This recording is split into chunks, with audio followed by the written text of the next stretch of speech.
Hey everyone, Coach Powers, and today I want to talk about the importance of not losing yourself while trying to save others.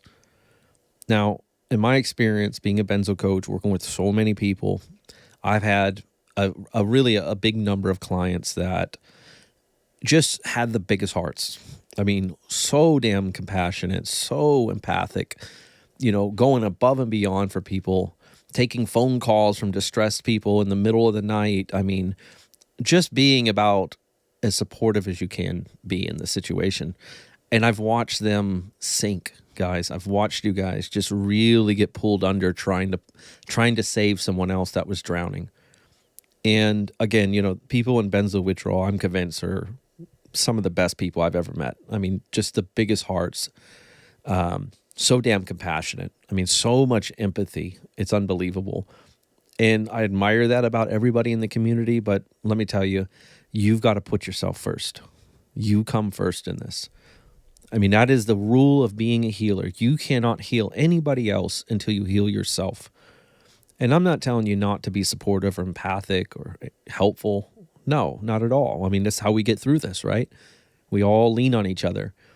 But you guys know what I'm talking about. There's somebody, and some of us, there's many people, but there's somebody you tried to help that quickly became a bit of a overwhelming situation for yourselves, right? They're calling and texting and writing and you're reading these horrific things. Maybe they're threatening to kill themselves, or, they're just to talk about what they're dealing with. It becomes a trigger on you. And when you're going through benzo withdrawal, you are so damn empathic that anybody's pain around you becomes your pain. You just take it on. And in the terms of benzo withdrawal and recovery, all the symptoms and the suffering related particularly to benzos, it's probably 10 times more true, right? So you could be having a good window, and then that person reaches out to you, and oh my God, they're dealing with akathisia or something, and then you just tumble down. Your amygdala gets fired up, your adrenaline gets going, your cortisol gets pumping, your symptoms of withdrawal get exacerbated. And because you love them and you love these people and because you're a good person, you'll keep trying. Maybe you'll limit yourself a little bit, but you'll keep dangling. You're willing to swim out there in the middle of the ocean and drown with them. And I think you really got to step back and look at that, because while it's admirable to a certain degree, it's kind of reckless, guys. It's also kind of reckless because, like I said, you've got to be strong for you. You all have people that rely on you: children, spouses, brothers, sisters, parents. You've got responsibilities. Some of you are working with, in a counseling capacity. You might have patients or clients that you're dealing with. Put yourself first. Right? Don't look at it as it being a period of selfishness. It's self-care comes first. So look at your situation. Ask yourself, is there people or a person around you who's really struggling? And what can you do there? What can you really do there? And my advice to that is find a balance. And if it's too much, if the person's just too much, you set boundaries and you say, hey, look, this is really heavy. I'm getting in bad waves. I hate this for you, but I less is more with me. Or can I find a different way to be positive? And this is a really critical point, because even in my recovery school, the Benzo Recovery School, we try to keep it very positive. But we have like a support chat section where people can post things. Oh, I'm having a hard day, or, can I get some advice on this symptom, or, but what we don't do is just sit around and groan and moan and cry and scream, and just do that, because it's catches on like wildfire. And as soon as someone starts doing that, there's a ripple effect. And then 5 people are doing it, then 10 people are doing it. And then once there's enough people, it's like every other forum that you've all run away from because of how dark and negative and toxic it's become. So you got to find that sweet spot. And as a benzo recovery coach, I'm going to tell you, rumination is probably one of our biggest enemies in this. And rumination is responsible for so much of that incessant, downward spiral of fear and, oh my God, what if this happens, and when will this end, and what if it never ends, and there's all the what ifs that is plaguing most people in this. I mean, that's really the source of a lot of the rumination, is the not knowing, the what ifs, the lack of faith, which I always argue is a lack of having hope, and that is a matter of not having a path forward largely. You got to have a path forward. You got to have some reason why you're going to survive this. Otherwise, you don't really have hope. You have wishful thinking, right? So see the big picture, that if you're working with someone or you're trying to help someone, it's not cruel to say, hey, when I want to be here for you, but this is so heavy. So when we talk, can we please just try not to go on and on about our symptoms and our disposition and how terrible this is and how the doctor screwed us over and how much we hate big pharma? And can we not do that? Because it doesn't help us. And whatever little bit of release we get in that moment of crying out like that, we suffer much more so in the long run.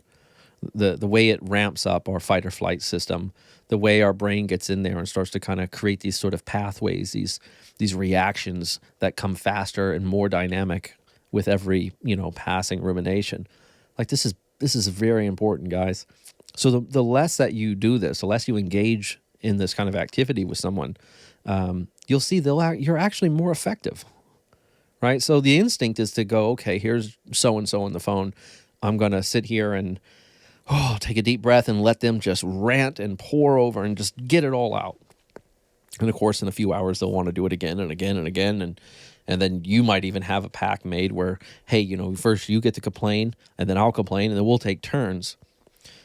But which is so much better is just being there as a positive force and saying, hey, look, we'll get through it. Did you hear about so-and-so that they made a full recovery? There's so many people making a recovery. I mean, we will make a recovery. Everybody heals. We're going to heal. Let's focus on what we can do, right? And you set these boundaries, and if the person still just will not, obey those boundaries, if they just can't, if they're so deep in rumination, then unfortunately, guys, it's probably time to break away. I mean, you can refer them to a coach. That's where benzo coaches, especially anyone with a background in mental health, they're trained in this, right? They're experts in this kind of thing. They know how to de-escalate and deal with this situation. The average person going through benzo withdrawal and recovery doesn't. They just don't.